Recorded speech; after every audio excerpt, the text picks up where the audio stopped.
दोस्तों, अगर आपको ये कहानी पसंद आई तो इसे लाइक करें, शेयर करें और कमेंट करके बताएं कि कहानी में आपको सबसे अच्छा क्या लगा। 5 घंटे बाद में ऑपरेशन थिएटर का दरवाजा खुलता है। बाहर खड़ा हुआ कुंज और लतिका आंखों में आंसू लिए डॉक्टर के बाहर आने का इंतजार कर रहे थे। तभी डॉक्टर बाहर आती है और कुंज जल्दी से उसके पास जाकर बोलता है, डॉक्टर, मेरी वाइफ कैसी है और मेरा बच्चा? जी, आपकी वाइफ अब खतरे से बाहर है और आपको कोई गलत फहमी है। आपकी वाइफ एक्सीडेंट से पहले प्रेग्नेंट नहीं थी। 1 घंटे तक आपकी बीवी को होश आ जाएगा, उसके बाद आप दोनों उनसे मिल सकते हैं। डॉक्टर की ये बात सुनकर कुंज और लतिका के पैरों तले से जमीन खिसक जाती है और डॉक्टर वहाँ से चली जाती है। जिसके बाद दोनों माँ बेटे मिलकर बेंच पर बैठ जाते हैं और कुंज अपनी माँ से लिपटकर रोते हुए बोलता है, माँ, ऐसा कैसे हो सकता है? डॉक्टर क्या कह रहे हैं? मेरा बच्चा कहाँ है माँ? क्या इतने टाइम से वेरोनिका झूठ बोल रही थी? मुझे कुछ समझ नहीं आ रहा माँ। कुंज, संभाल ले मेरे बेटे खुद को। इन सारे सवालों का जवाब तो अब बहू ही दे सकती है। मन में हजारों सवाल लिए कुंज बस वेरोनिका के होश में आने का इंतजार कर रहा था। इंतजार करते करते वो अपनी जिंदगी के बीते पलों के बारे में सोचने लगता है कि जब वेरोनिका और उसकी शादी हुई थी। 3 साल पहले कुंज मलेशिया से अपने घर आया था और इस बार लतिका ने ठान लिया था कि वो अपने बेटे की शादी करवा के ही मानेगी और उसी के बाद में उसे मलेशिया वापस जाने देगी। उसने अपने सभी रिश्तेदारों को कुंज के लिए रिश्ता तलाशने को बोल दिया था। ऐसे ही एक शाम कुंज अपने सोफे पर बैठा अपने लैपटॉप में मूवी देख रहा था। तभी लतिका हाथ में लड़कियों की कुछ तस्वीर लिए उसके पास आती है और बोलती है, कुंज बेटा, ये देख, मुझे ये लड़की सबसे ज्यादा पसंद आई है। इसकी आंखें, इसकी नाक एकदम परफेक्ट है। अरे एक नजर देख तो। हाँ माँ, ये तो सच में बहुत खूबसूरत है। कुछ दिन बाद में लतिका और कुंज रिश्ता पक्का करने के लिए वेरोनिका के घर जाते हैं। दोनों परिवार वाले आपस में बातचीत करके रिश्ते को पक्का कर देते हैं और कुछ हफ्तों बाद ही बड़ी धूमधाम से कुंज और वेरोनिका की शादी हो जाती है। और सुहाग रात को कुंज वेरोनिका से बोलता है, माँ के सिवा मेरा इस दुनिया में कोई नहीं है। मैं बस यही चाहता हूँ कि आज तक जैसे तुमने अपने माता पिता से प्यार किया है, वैसे ही तुम मेरी माँ से भी करना और घर को जोड़ कर रखना। अरे आप खामखा ही इतना चिंता करते हैं। मैं अपनी सास को अपनी सगी माँ से भी बढ़कर प्यार दूंगी। इतना कहकर दोनों एक दूजे को हक कर लेते हैं और जिसके बाद में वो अपनी सुहाग रात को एंजॉय करते हैं। वक्त बीतता जाता है और एक अच्छी बहू की तरह वेरोनिका घर की सारी जिम्मेदारियों को संभाल लेती है। लतिका भी उसे अपनी बेटी की तरह ही प्यार करती। ऐसे ही एक सुबह सभी लोग साथ में बैठकर ब्रेकफास्ट कर रहे थे। तभी लतिका बोलती है, बहू, खाना खिला खिला कर तो तूने बहुत ही ज्यादा खुश कर दिया है मुझे। अब जरा मेरी खुशी को और बढ़ा दे। अरे मेरे पोते पोतियों का मुंह दिखा दे मुझे। हाँ माँ, मैं भी यही कह रहा था। मुझे वापस मलेशिया भी जाना है। जल्दी से गुड न्यूज दे दें सबको। क्या आप भी माँ जी के सामने कुछ भी बोलते हैं? अरे जूस खत्म हो गया, मैं लेकर आती हूँ। वेरोनिका शर्माकर रसोई में चली जाती है। ऐसे ही वक्त बीतता जाता है और एक दिन वेरोनिका को पता चलता है कि वो प्रेग्नेंट है। वो ये सब कुंज और लतिका को बताती है, जिसके बाद उनकी खुशी का तो मानो ठिकाना ही नहीं रहता। 5 महीने बीत जाते हैं और एक दिन वेरोनिका सीढ़ियों से नीचे उतर रही थी कि तभी अचानक उसका पैर फिसल जाता है और वो सीढ़ियों पर रपटती हुई नीचे जा गिरती है, जिसके बाद वो बेहोश हो जाती है। कुंज और लतिका जल्दी से वेरोनिका को हॉस्पिटल लेके जाते हैं, जहां डॉक्टर उसका इलाज करते हैं और पता चलता है कि वेरोनिका का मिसकैरेज हो गया है। इस हादसे के बाद में वेरोनिका थोड़ी उदास रहने लगती है। उसे ऐसे देखकर कुंज उसे समझाते हुए बोलता है, वेरोनिका, तुम ऐसे गुमसुम क्यों रहती हो? जो हुआ वो एक हादसा था, उसमें किसी का कोई दोष नहीं था। ऐसे खुद को तकलीफ मत दो। कुंज, मेरा बच्चा इस दुनिया में आने से पहले ही मुझसे दूर हो गया। मैं कैसे भूल जाऊं? माँ जी कितना खुश थी, लेकिन अब वो मेरी वजह से उदास है। मेरे साथ ऐसा क्यों हुआ? नहीं वेरोनिका, रोते नहीं है। अरे हम दोबारा कोशिश करेंगे और देखना बहुत जल्द दोबारा इस घर में खुशियाँ आएंगी। इतना कहकर कुंज वेरोनिका को गले लगा लेता है। थोड़ा समय बीतता है, वेरोनिका फिर से प्रेग्नेंट हो जाती है और एक बार फिर से घर में खुशी का माहौल बन जाता है। लतिका इस बार उसका पहले से भी ज्यादा ध्यान रखती है, पर पिछली बार की लगी चोट की वजह से उसका बच्चा अच्छे से ग्रो नहीं कर पाता और फिर से उसका मिसकैरेज हो जाता है।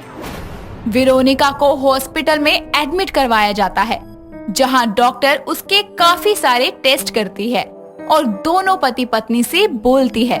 जी देखिए, आपकी वाइफ शायद ही कभी माँ बन पाए। आप बस एक होप रख सकते हैं, पर कोई चांस नहीं है कि उनकी गोद भर सकती है। डॉक्टर की ये बात सुनकर कुंज और वेरोनिका बुरी तरह टूट जाते हैं। घर आकर जैसे ही वो ये बात लतिका को बताते हैं, उसे भी बहुत बड़ा झटका लगता है, पर वो वेरोनिका को समझाते हुए बोलती है। देख बेटा, रब की मर्जी के आगे किसी की नहीं चलती। जो होना था वो तो हो चुका है। मेरी लाडो, बस तू अपना ख्याल रख और बाकी सब ऊपर वाले के ऊपर छोड़ दे।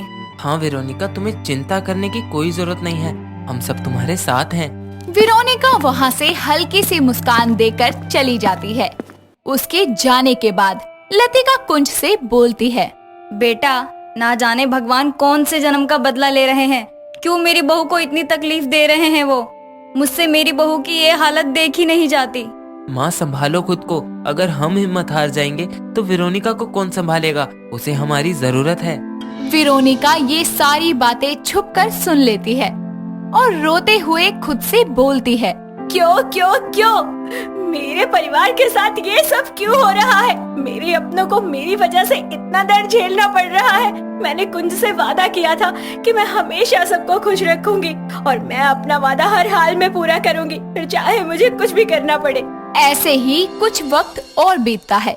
वेरोनिका एक बार फिर से सबको गुड न्यूज देती है कि वो प्रेग्नेंट है और इस बार तीसरी बार घर में खुशियों की लहर बहने लगती है और कुंज उसे डॉक्टर के पास चेकअप के लिए लेके जाता है, जहां डॉक्टर उसके कुछ टेस्ट फिर से करती है और कुछ देर बाद में वेरोनिका से बात करती है और फिर बाहर आकर कुंज को बोलती है। चिंता की कोई बात नहीं है कुंज जी, आपकी वाइफ और आपका बच्चा एकदम ठीक है। बस अभी आपको एक चीज का ख्याल रखना है कि वो कोई काम ना करे, और हाँ, 9 महीने उनको पूरा कंप्लीट बेड रेस्ट चाहिए ताकि कोई भी गलती की गुंजाइश ना रहे। जरूर डॉक्टर, मैं इस बात का पूरा ख्याल रखूंगा। दोनों पति पत्नी खुशी खुशी घर आते हैं और अब लतिका अपनी बहू को कोई काम करने नहीं देती और कुंज भी मलेशिया चला जाता है। ऐसे ही 8 महीने पूरे होते हैं और सभी रिपोर्ट्स एकदम फिट और फाइन आती है। बस इंतजार था तो वेरोनिका की डिलीवरी का। ऐसे ही एक सुबह दोनों सास बहू मंदिर जाती है। दोनों मंदिर से पूजा करके घर वापस आ रही थी कि तभी लतिका का फोन बजता है और वो फोन पर बात करती है, जिसके बाद में वो अपनी बहू से बोलती है। बहू, तू अकेली घर चली जा, तेरी ननंद का फोन आया है, मुझे वहाँ जल्दी ही जाना होगा, तू ध्यान से जाइयो बेटा। इतना कहकर लतिका टैक्सी लेकर अपनी बेटी के घर के लिए निकल जाती है और वेरोनिका कार में बैठकर घर आने लगती है। तभी रास्ते में उसका एक्सीडेंट हो जाता है और आसपास के लोग उसे हॉस्पिटल में दाखिल करवाते हैं। लतिका जल्दी से अपनी बहू के पास जाती है। शाम हो जाती है। अभी तक वेरोनिका को होश नहीं आया था, तो वही कुंज भी जल्दी से मलेशिया से वापस आकर अपनी माँ के पास आता है। ये सब सोचते सोचते कुंज की आंख लग जाती है और लतिका उसे जगाते हुए बोलती है। बेटा कुंज, उठ जा, बहू को होश आ चुका है। कुंज और लतिका दोनों वेरोनिका से मिलने जाते हैं और कुंज उससे बोलता है। वेरोनिका, डॉक्टर क्या कह रहे हैं? तुम कभी प्रेग्नेंट ही नहीं थी, ऐसा कैसे हो सकता है? बोलो वेरोनिका, बोलो, जवाब दो। हाँ, डॉक्टर सच कह रहे हैं, मैं प्रेग्नेंट नहीं थी।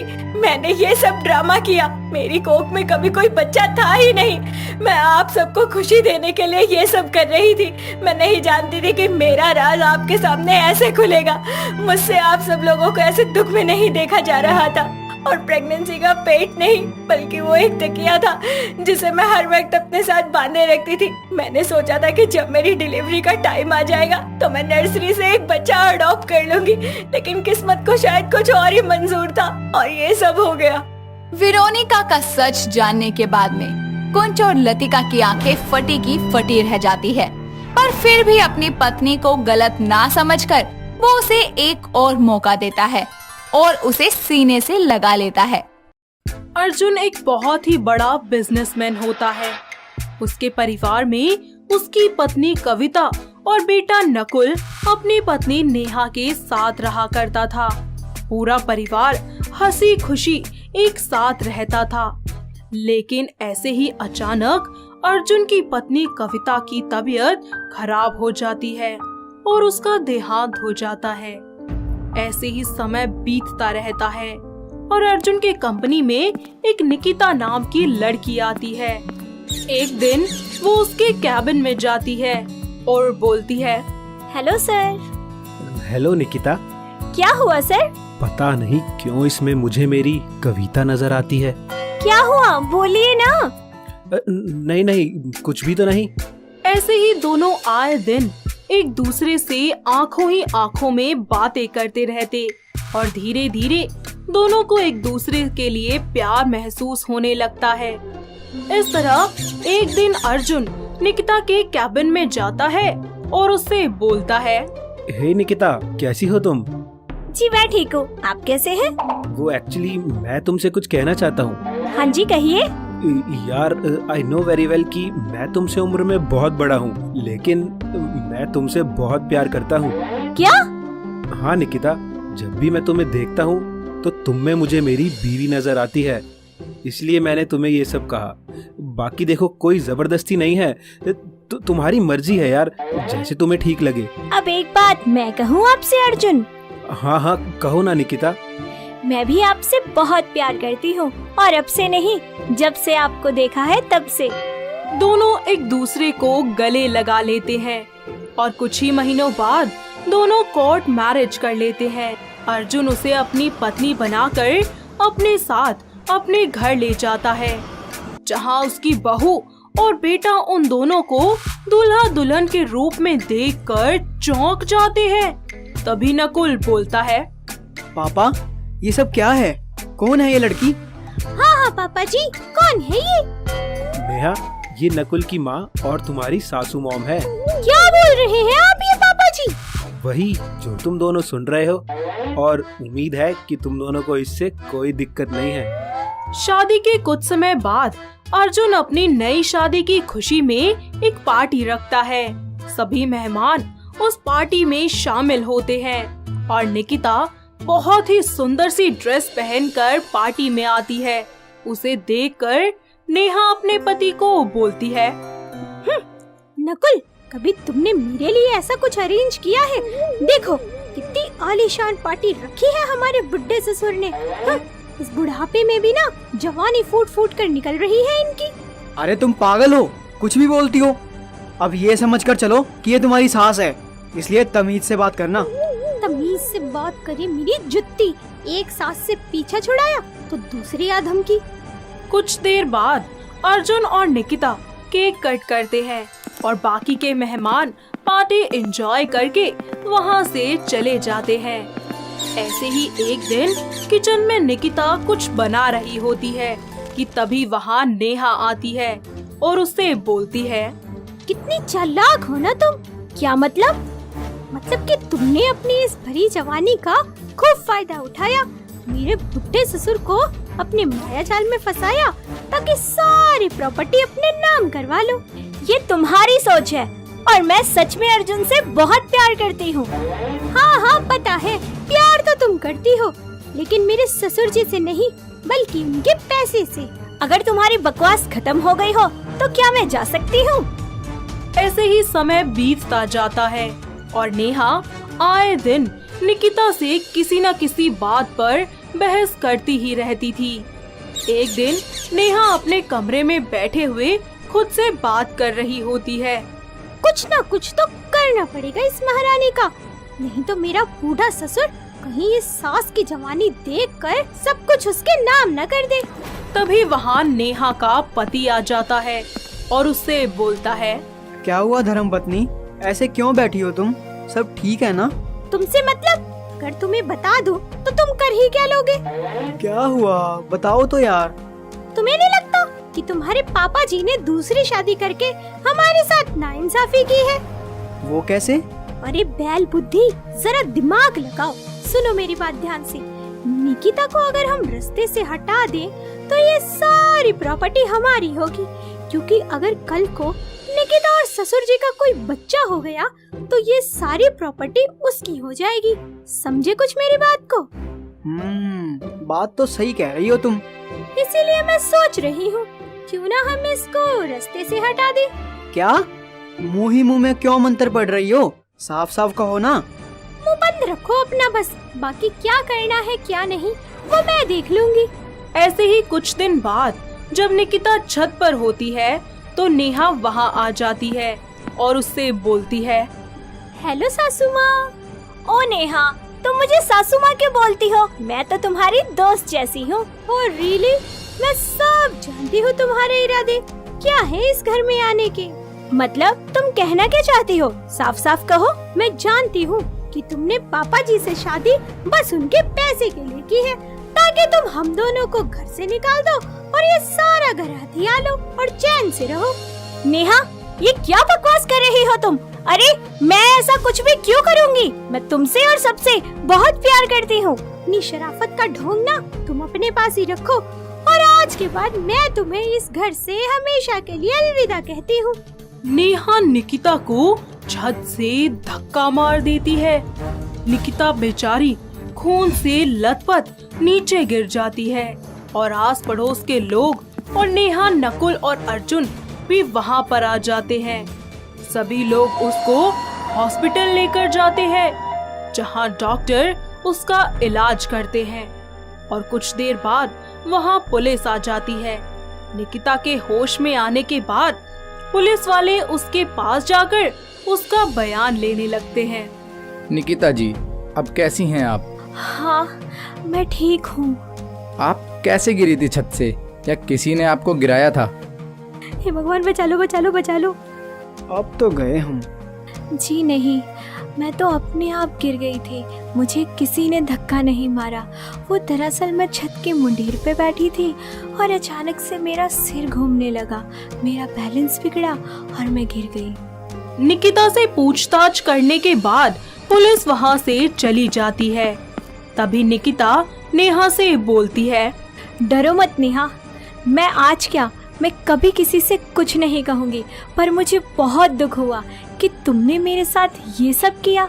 अरे तुम्हें मुझसे कोई शिकायत थी तो तुम मुझसे कहती ना, मुझे एक बार तो बताती। मैं ये पैसा प्रॉपर्टी लेकर क्या करूँगी? मेरे लिए असली दौलत तो तुम सब हो, तुम्हारा प्यार है, अर्जुन है, फिर मैं इन सब का क्या करूँगी? निकिता की बात सुनकर नेहा का सर शर्म से झुक जाता है। मुझे माफ कर दीजिए सासू माँ, मैं समझ ही नहीं पाई आपको, मुझसे बहुत बड़ी भूल हो गई और जाने अनजाने मैंने आपको बहुत तकलीफ दी। आप सच में मेरी कविता सासू माँ ही हैं। I am sorry. इस तरह दोनों सास बहू मिलकर घर की सारी जिम्मेदारियां बखूबी निभाती हैं, साथ ही अपने घर को प्यार और खुशियों से भर देती है। तो दोस्तों, कैसी लगी आपको हमारी ये सास की जवानी वाली कहानी? क्या आपके घर के आसपास भी है कोई ऐसी सास? अगर हाँ, तो उसे ये वीडियो दिखाइए और हमें कमेंट करके बताइए। हर रोज एक नई कहानी देखने के लिए चैनल को सब्सक्राइब करें और बेल आइकन दबाना ना भूलें।